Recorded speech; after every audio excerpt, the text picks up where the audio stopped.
obligé de constater. Mais est-ce que le pays n'a pas avancé, monsieur le ministre? J'espère que vous n'êtes pas un nihiliste. Est-ce que des choses sont en train d'être faites ou pas?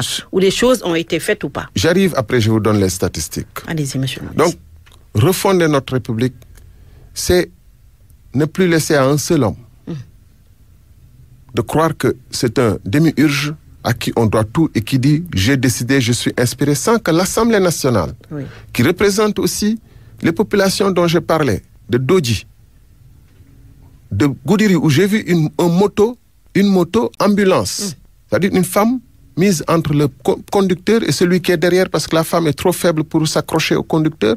Il y a quelqu'un d'autre qui la tenait par derrière et nous, on les a mis sur une de nos pick-up.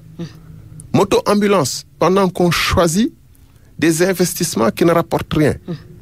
Je dis, il faut que l'Assemblée nationale puisse jouer son rôle convenablement et puisse affecter les ressources du pays aux priorités nécessaires pour le pays et pour les populations du pays. Et que les députés de ces zones représentent ces zones, ce qui induit quelque chose sur leur mode de désignation. Deuxièmement, l'obstruction de la justice. Vos prédécesseurs en parlent, mes prédécesseurs à ce micro en parlaient. C'est un fait patent, constaté par tous, en fait de nihilisme.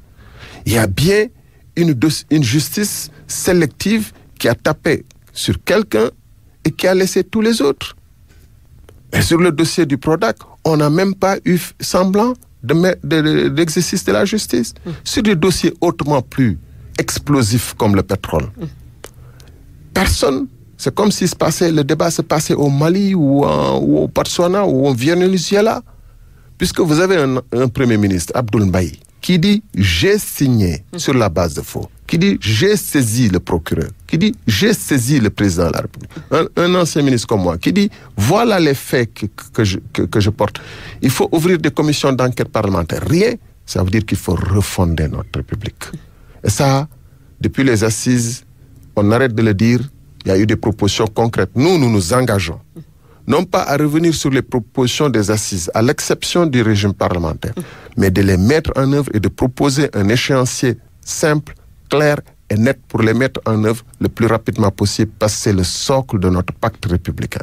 Deuxièmement, pour ce qui concerne les infrastructures dont vous parlez, je vais ramasser ces 5 accents, mais je vais ramasser rapidement. Oui. Vous savez, j'ai quelques chiffres ici. J'aime pas venir avec des papiers, mais j'ai amené des chiffres puisque je suis pas très fort en statistiques. Vous savez, aujourd'hui, notre économie, quel que soit ce que disent les tenants du pouvoir, ils ne peuvent que dire qu'ils ont raison, mais on a vu le ministre de l'économie et des finances faire des aveux. Oui.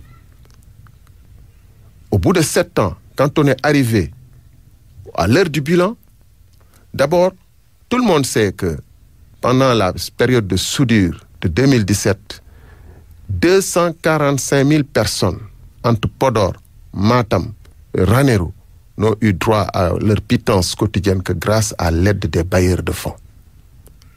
C'était alerté, acté. Et 2017, ça vous dit quoi? C'est l'année où on devrait avoir l'autosuffisance en riz dans la vallée produite au Sénégal. Alors, on a investi beaucoup d'argent pour l'aménagement des terres. On a investi beaucoup d'argent pour l'équipement du matériel lourd, tracteurs, motopompes. Pour quel résultat? Pour une indigence dans la zone. Savez-vous, entre-temps, que la dette du Sénégal est passée de 2700 milliards en 2012 à 6300 milliards de nos jours. Est-ce que pour autant la pauvreté s'est réduite au Sénégal? Non. On a moins de 3 Sénégalais sur 10 qui ont un travail au jour d'aujourd'hui. La dette donc a doublé en 7 ans, plus que doublé. L'État doit des milliards à des entreprises qui sont exsangues. Les universités privées, vous avez vu. Récemment, c'est les restaurants universitaires qui ont menacé de fermer. Tous les chantiers dans le pays qui dépendent du budget consolidé d'investissement, BCI, qui ne sont pas directement abondés par les bailleurs, tous ces chantiers sont à l'arrêt. C'est un pays à l'arrêt. Pourquoi? Pour quelle raison? Parce que tous les investissements qui ont été faits sont des investissements tape à l'œil, qui visent à produire un pseudo-bilan qui n'a aucun impact sur la vie du pays. Je donne un exemple symbolique simplement. Vous savez que on a réfectionné le building administratif. On a commencé en 2012 ou 2013, si je ne m'abuse. On avait dit 18 mois. 2014, ça devrait être livré. Ou 2014, je ne sais plus. En tout cas, en 18 mois, ça devrait être livré. On a commencé par dire 17 milliards. Puis aujourd'hui, semble-t-il, d'avenant en avenant, c'est autour de 39 milliards.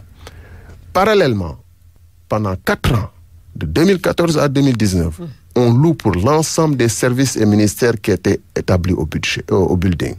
Donc, c'est de l'argent encore parti. Et, en même temps, on construit des pôles ministériels à Diamniadio où les fonctionnaires rechignent à aller parce que c'est des surcoûts de dépenses pour eux, pour leur déplacement, alors même que leurs villas et leurs enfants étudient au centre-ville de Dakar. Au total, ces centaines de milliards ou cette centaine de milliards investis, elle a rapporté quoi en termes de recettes pour rembourser les dettes qui ont permis de réaliser ces chantiers? Zéro. 0 franc. Voilà le fond du problème. Vous prenez le centre Abdou Diouf. On a emprunté auprès de la Turquie. On dit on veut le construire en 14 mois pour abriter les sommets de la francophonie. Au total, près de 45 milliards ont été engloutis dans ce centre. Est-ce que ce centre produit des recettes, madame? Est-ce que vous pensez que ce centre produit des recettes? Et les dettes, qui va les payer? On va prendre de l'argent qui aurait dû servir à éradiquer les abris provisoires ou à acheter plus de craie ou à rééquiper nos écoles pour aller entretenir un centre qui ne sert strictement à rien. Il y a d'autres autres questions d'auditeurs. Cher Diop, merci de nous avoir donné l'occasion de poser des questions. Si le pouvoir perd les élections, Monsieur le ministre, l'idée de toute négociation de contrat de pétrole que l'État Sénégal a déjà signé n'écarte pas des poursuites judiciaires. Ousmane Noreni, bonjour Monsieur le ministre. On vous remercie de votre détermination et de votre franchise. Pouvez-vous nous donner des détails du contrat de Total sur lesquels vous n'étiez pas d'accord? On croit pouvoir y avoir accès puisqu'il s'agit de l'exploitation de nos ressources. Oui, je dois dire que, contrairement d'ailleurs à ce que le président de la République a dit, les contrats ont été publiés. Je l'ai vu au Méridien dire que la loi lui fait obligation de ne pas publier les contrats. La loi 9805, contrat pétrolier. Or, au moment où il s'exprimait les contrats, et je réponds à M. Noureni, c'est ça, que les contrats sont bien sur le site du gouvernement et disponibles sur Internet. Oui. Première chose. Je me suis épanché aussi largement sur le fait que l'offre de Total était la 5e par rapport aux autres offres Sophie selon le classement qui a été établi par les services compétents de l'État, que je n'ai pas fait. Et donc, voilà une des raisons pour lesquelles j'ai refusé de signer, entre autres. Mais surtout, aussi que la loi 9805 n'a pas été suivie de bout en bout, ainsi que son décret d'application. Je vous dois dire, par parenthèse là-dessus, moi je suis très, très, très surpris que le président de la République ignore la loi. Quand il était au Méridien, il a dit devant tous les Sénégalais, vous pouvez regarder sur le site Internet, que la loi m'interdit de publier les contrats et que c'est de mon bon vouloir que je publie ces contrats. C'est pas exact. La loi 9805, en son article 34, dit, entre autres choses, après avoir expliqué comment on signe et on approuve les contrats, dit que les décrets d'approbation donc du contrat et le contrat sont publiés au journal officiel. 9805, c'est de 1998, 8 janvier 1998, ainsi que le décret d'application. Alors, pourquoi? Soit il ignore la loi, ce qui est très grave, soit il feint d'ignorer la loi, ce qui est tout aussi grave. Voilà un débat fondamental dans un pays où la classe, je ne dis pas la classe politique, parce que pour une fois, les politiques font leur job.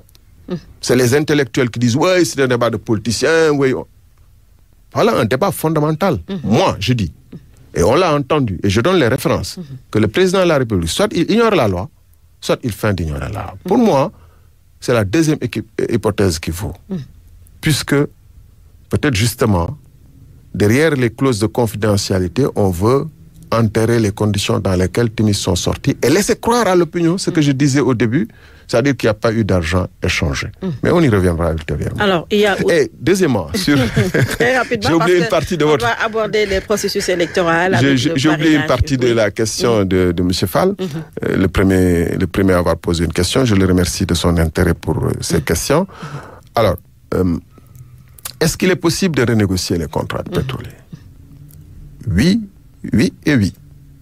Puisque au moins 3 de ces contrats ont été établis en violation flagrante de nos lois et règlements.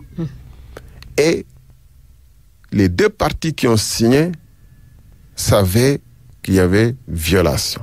Ce qui, je ne suis pas juriste, me laisse à croire qu'on a de très bonnes chances de dénoncer ces contrats et d'obtenir gain de cause devant n'importe quel tribunal. Parce que au Burkina Faso, un des acteurs qui est ici là, mis en cause dans notre pays, avait obtenu un contrat dans le domaine du manganèse. Les nouvelles autorités, une fois arrivées, ont non seulement réquisitionné et saisi la quantité de minerais qui était déjà produite et prête à être exportée, mais cassé le contrat. Il est allé se plaindre à l'international devant un tribunal arbitral. Cet entrepreneur-là a été débouté. Parce que vous ne pouvez pas venir dans un pays, signer un contrat entre les 2 tours de la présidentielle, antidater ce contrat à une date où vous-même, votre propre entreprise n'existait pas, 17 janvier, alors que le Petro-Tim a été créé en 19 janvier, etc., etc. Tout ce qui a été largement documenté et que les Sénégalais doivent regarder. C'est Internet, c'est dans Internet. Et vouloir dire que vous avez le droit de votre côté. Non, vous avez la force de votre côté.